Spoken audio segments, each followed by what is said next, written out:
Assalamualaikum, kembali lagi di Makin Privat. Kali ini kakak akan membahas penilaian harian ya untuk kimia kelas 11. Kalian buka halaman 21 buku PR Intan Pariwaranya. Kita bahas poin B ya, esai. Oke, kita simak bersama-sama ya. Nomor 1, perhatikan reaksi berikut. Diketahui ada NH3 ditambah dengan H2PO4- menghasilkan NH4+ ditambah dengan HPO42-. Spesies kimia yang merupakan asam adalah, nah ini berarti teori Bronsted-Lowry. Kenapa dikatakan Bronsted-Lowry? Karena dia ada pasangan asam basa konjugasi ya. NH3 akan berpasangan dengan NH4+, N berpasangan dengan yang ada N juga. Lalu kalian cek ya, di sini H-nya 3, di sini hanya 4. Ya, senyawa yang kekurangan 1 H maka dikatakan basa. Nah, pasangannya itu adalah asam konjugasi. Maka dari itu H2PO4- berpasangan dengan HPO42-. Nah, kita lihat di sini H-nya 2, di sini H-nya 1. Nah, ini kan kelebihan 1H ya, maka dikatakan asam. Maka ini pasangannya basa konjugasi. Berarti spesies kimia yang merupakan asam itu siapa? H2PO4-. Nah, next. Sedangkan pasangan basa konjugasinya adalah, pasangan basa konjugasinya itu adalah ini ya. HPO42. Oke ya, paham ya? Semoga bisa dipahami. Kita masuk ke soal nomor 2. Suatu larutan saat diuji menggunakan kertas lakmus ternyata tidak mengubah warna kertas lakmus merah. Oke, berarti lakmus merah tetap menjadi merah. Lalu, memerahkan lakmus biru ya, memerahkan lakmus biru. Berarti lakmus biru berubah menjadi merah. Dari sini kita tahu bahwa larutan itu bersifat asam, ya. Nah, larutan tersebut bereaksi dengan garam karbonat akan menghasilkan apa? Nah, asam atau saya ambil Ha, ya ini adalah asam, bereaksi dengan garam karbonat. Garam karbonatnya misalkan saya buat XCO3, nanti akan menghasilkan garam apa deh? Garam XA, ya. Nanti akan menghasilkan garam XA melepas H2O dan gas CO2. Nah, ini yang dihasilkan. Misalkan ya, saya ambil nih example. Oh, ini berarti bukan example ya, ini formulanya. Saya ambil asam tersebut misalkan adalah sebuah asam klorida. Bereaksi dengan garam karbonatnya saya ambil kalsium karbonat. Nanti hasilnya apa Mbak? Ca2+ ditambah dengan Cl-. Nanti jadinya CaCl2. Inilah garamnya. Lalu H sama CO3 itu berubah menjadi H2O dan CO2. Inilah yang dihasilkan. Berarti menghasilkan apa Mbak? Menghasilkan H2O atau air dan menghasilkan gas karbon dioksida dan menghasilkan garam ya di sini. Nah, ini CaCl itu garam gitu ya. Inilah hasil yang diperoleh. Nomor 3, diketahui asam lemah HF memiliki Mr adalah 20. Volumenya itu 500 mili.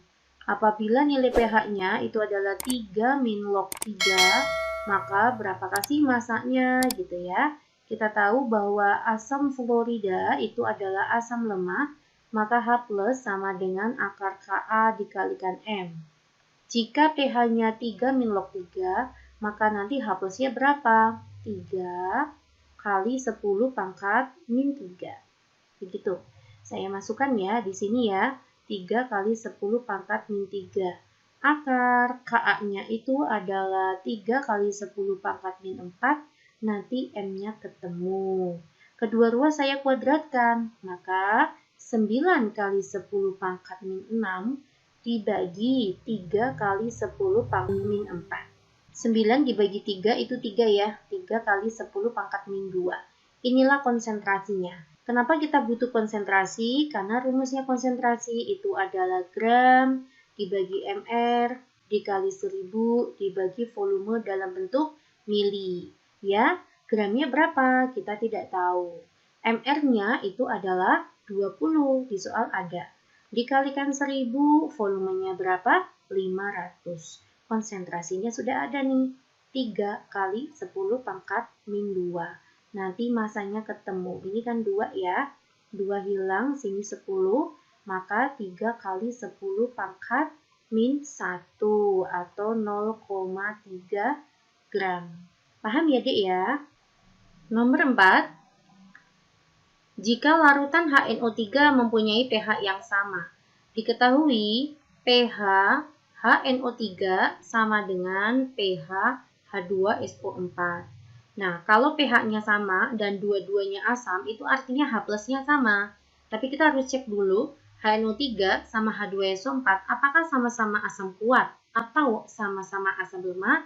Oh, ternyata dia asam kuat. H2SO4 juga asam kuat. Maka rumusnya sama ya, A dikalikan M, A dikalikan M. A itu jumlahnya H plus atau valensi H-nya ya. Nah, ini H plusnya kan 1 ya. Ada 1, valensi asamnya, konsentrasinya tidak tahu. Nah, ini valensinya ada 2, konsentrasinya itu adalah 0,05. Maka konsentrasi HNO3 adalah 0,1 M. Begitu ya. Kita lanjut ke soal nomor 5. Suatu basa lemah, ya diketahui basa lemah MOH konsentrasinya 25 kali 10 pangkat min 3 M. Mempunyai derajat ionisasi 0,02. Apabila 10 mili larutan tersebut ditambahkan air, sehingga volumenya menjadi, berarti V2-nya 250 mili. Derajat ionisasi larutan tersebut adalah, ditanya alfanya ya guys. Alfa yang sudah encer kali ya, alfa 2-nya. Karena diencerkan ini. Rumus pengenceran itu adalah M1V1 sama dengan M2 kalikan V2. Awalnya 25 kali 10 pangkat min 3. Volumenya 10. Konsentrasi encernya tidak tahu. Diencerkan hingga 250 mili. Gitu ya. Saya buat di sini. 250 kali 10 pangkat min 3. Ini 25 kalikan 10. Dibagi 250. Inilah konsentrasi setelah encer. 1 kali 10 pangkat min 3 M. Nah, terus ditanya derajat ionisasi, Mbak. Apa rumusnya alfa? Alfa adalah akar Kb per M. M-nya kita gunakan 1 kali 10 pangkat min 3. Ini nih, senyawa yang sudah diencerkan. Kb-nya mana, Mbak? Kb-nya kita cari ya. Kita cari dari siapa? Dari ini. Karena mereka senyawa yang sama, maka nilai Kb-nya pun sama nanti. Kita gunakan rumus yang sama, alfa sama dengan akar Kb dibagi M. Alfanya itu kan 0,02 atau 2 kali, ini hapus ya. 2 kali 10 pangkat min 2, Kb-nya tidak tahu. Nah, konsentrasinya itu adalah 25 kali 10 pangkat min 3. Kedua-dua saya kuadratkan ya. 4 kali 10 pangkat min 4 dikali 25. 25 kali 10 pangkat min 3. Itu sama dengan Kb. 25 kalikan 4 itu kan 100. Kali 10 pangkat min 7 Kb. Maka nilai Kb-nya itu adalah 1 kali 10 pangkat min 5. Nah, ini kita masukkan untuk perhitungan. Saya masukkan 1 kali 10 pangkat min 5. Ya, maka 1 kali 10 pangkat min 2 di akar 10 pangkat min 1. Inilah alfanya, ya guys. Ya, semoga kalian semuanya paham. Saya bahas 5 soal ya. Esai, penilaian harian, kimia di halaman 23 buku Intan Pariwara. Semoga bermanfaat ya. Assalamualaikum.